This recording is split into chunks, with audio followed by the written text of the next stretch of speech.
Okay, so first of all I am really very sorry for the background noise क्योंकि पड़ोस के बच्चे बाहर खेल रहे हैं। इग्नोरिंग दैट, तो आज की वीडियो में मैं आप लोगों को दिखाऊँगी कि किस तरह से मैं शिवरात्रि सेलिब्रेट करती हूँ चंडीगढ़ में। तो मैं अकेली हूँ एंड मेरे सारे फैमिली वाले गाँव गए हुए हैं शिवरात्रि सेलिब्रेट करने के लिए और इस बार I had to unfortunately celebrate Shivratri all alone because मुझे छुट्टियाँ नहीं थी और गाँव में बहुत ही मतलब जो हमारा ट्राइबल कल्चर है वो बहुत ही अलग तरीके से शिवरात्रि को सेलिब्रेट करते हैं, अलग तरीके का खाना बनाते हैं। तो मैंने अपने भाई से वीडियो मँगाई है, होपफुली वो मेरी बात माने इस बार और मुझे वीडियो भेज दे, तो मैं आप लोगों को भी दिखाऊँगी। बट अनफॉर्च्युनेटली अगर वो नहीं भेजेगा तो चलो जो भी होगा। और इस बार मैं भी कुछ मतलब ट्राई करूँगी एक ट्रेडिशनल डिश बनाने की जो मुझे अच्छे से आती है। वैसे तो मुझे ज़्यादा जो मेन बनता है शिवरात्रि में वो कुछ नहीं आता है, पर फिर भी एक सिंपल सी डिश मैं ट्राई करूँगी और आप लोगों को भी दिखाऊँगी कि किस तरह से मैं सेलिब्रेट करती हूँ शिवरात्रि चंडीगढ़ में।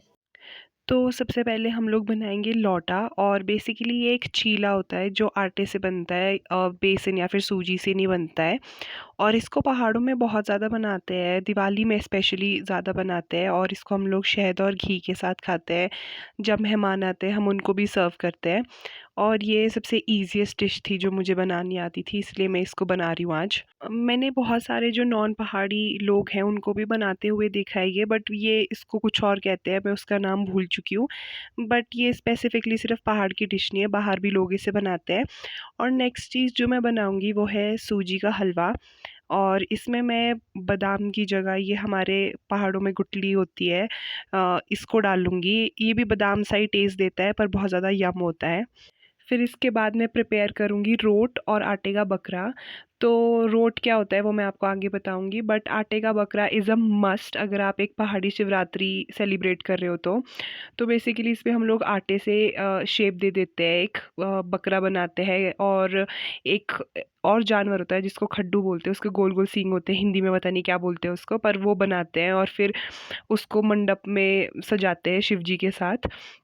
और इसके पीछे मेरी बचपन की याद भी है कि जब मैं और मेरा भाई छोटे होते थे तो फिर हम लोग पूजा ख़त्म होने के बाद ऐसे एक्ट करते थे जैसे कि हम लोग इन बकरों की बलि चढ़ा रहे हैं। तो फिर हम छुरी से इनकी गर्दन काटते थे। सुनने में अजीब लगेगा बट हम ऐसे ही करते थे और फिर सॉस लगा के हम इनको खाते थे कि भाई हम तो बकरे का मीट खा रहे हैं। और ये बकरा कैसे बनाते हैं, रोट कैसे बनाते हैं, ये सब मैंने अपने पापा और ताऊ से सीखा है, तो मैंने देख-देख के ही सीखा है उन दोनों से। फिर इसको हम लोग ना थोड़ी देर पकाने के लिए भी रखते हैं तवे पे। ये फुल्ली तो पकता नहीं है पर इसको थोड़ा बहुत पका देते हैं हम लोग बाहर-बाहर से, और इसके पीछे क्या स्टोरी है, इसको क्यों बनाते हैं, ये तो मुझे नहीं पता है। मुझे पता लगेगी तो मैं किसी और वीडियो में ज़रूर आप लोगों को बताऊँगी।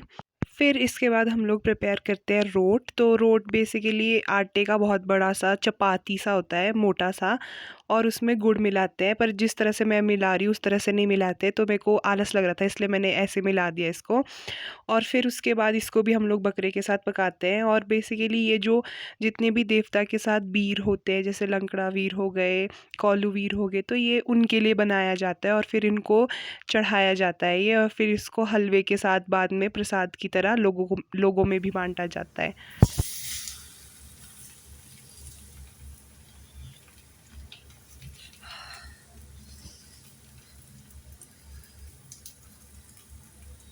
फिर इसके बाद हम लोग बनाएँगे फुलबड़ी, क्योंकि ये भी बहुत ही मेन चीज़ है हमारी पहाड़ी शिवरात्रि में। और थैंक गॉड इस बार मेरे पास फुलबड़ी घर पे पड़ी हुई थी, थैंक्स टू माय मॉम। और बस फिर हम इतना ही बनाएँगे अपने खाने के लिए और इसके बाद हम लोग देखेंगे कि हमारे घर पे गाँव में क्या-क्या बन रहा है। तो गाँव में बन रहा था सबसे पहले आप देख सकते हो पोल्टू, जिसको बाबरू भी बोलते हैं, और फिर मीठी रोटियाँ, मालपुए और बड़े बन रहे थे। और मेरे गधे भाई ने एज़ यूजुअल मुझे वीडियो नहीं भेजी, but all thanks to my mom जिन्होंने मुझे वीडियो भेजी। फिर उसके बाद मैं रेडी करने लग गई थी हमारा मंडल जो भी कहते हैं, मैं थोड़ा कन्फ्यूज़्ड हूँ इसमें।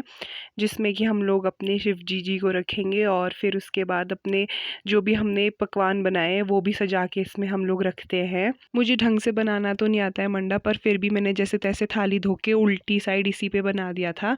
और फिर आज जो मैं धूप दूँगी इसको हम लोग धनेरा बोलते हैं और इसमें मैं ये किनौरी हर्ब डालूँगी जिसको शुरबू बोलते हैं, और इसी से मैं धूप दूँगी आज। और फिर मैं आपको आगे दिखाती हूँ कि गाँव में किस तरह से मंडप बनाया हुआ था। तो ये रहा हमारे गाँव का मंडप और सबसे आगे जो आपको 3 आटे के दिख रहे हैं वो एक बकरा है और जो गोल सींग वाले हैं वो 2 खड्डू हैं और ठीक इनके पीछे मिट्टी के शिव जी बनाए हैं और चावल की पार्वती माता और गोबर के गणेश बनाए हुए हैं और पार्वती माता को जो घर की सुहागनी होती है वो अपना मंगलसूत्र पहनाते हैं और उसके बिल्कुल पीछे आपको ये बड़ा-सा दिखेगा, ये इन्होंने आटे का रोट बनाया हुआ है और साइड में आपको पकवान भी दिख रहे होंगे और ये पत्ते बेलपत्र हैं जो शिव जी को चढ़ते हैं। तो ऐसा बनता है गाँव में हमारे मंडप और फिर अपने घर में पूजा करने से पहले मैं एक बार मंदिर भी जाती तो हूँ। अब हो गई है शाम और अभी-अभी मैं मंदिर से वापस आई हूँ और मैंने कुछ खरीदा था मतलब मंदिर में चढ़ाने के लिए। तो इसमें शायद ये भांग के पत्ते हैं, हाँ, भांग के पत्ते और ये बेल पत्र भी है इसमें, फूल भी है और प्रसाद भी है। तो थोड़े मैंने वहाँ चढ़ाए और थोड़े मैं घर लेके आई कि जो मैंने अपना ये हमारे मंडल जो भी कहते हैं, वो उसके लिए लेके आई हूँ और ये देखिए, ये रेडी है मेरा सब कुछ सेटअप सेटअप। बुद्धि प्रभु प्लीज़ थोड़ी दीजिए। तो अभी हम ये भी लगाते हैं और फिर उसके बाद हम पूजा करेंगे और अपना व्रत तोड़ेंगे। तो फिर इसके बाद हम अपनी पूजा शुरू करते हैं। तो शुरबू में सबसे पहले मैं घी मिलाऊँगी और फिर इसको मैं कपूर की मदद से जलाऊँगी और इससे बहुत ज़्यादा अच्छी खुशबू आती है और ये बहुत ज़्यादा अच्छा भी होता है।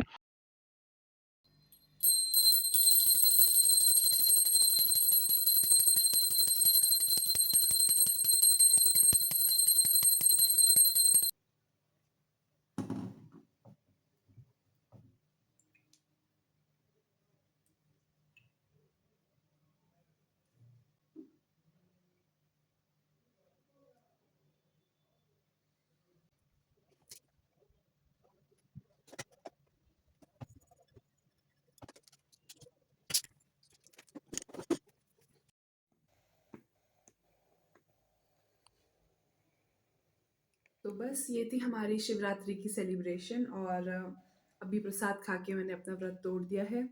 थोड़ी देर में मैं डिनर करूँगी, जिसके बाद ऑफ़िशियली मेरा व्रत टूट जाएगा।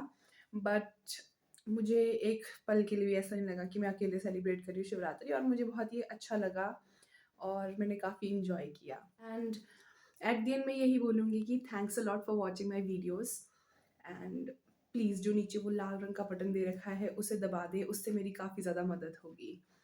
And bye bye.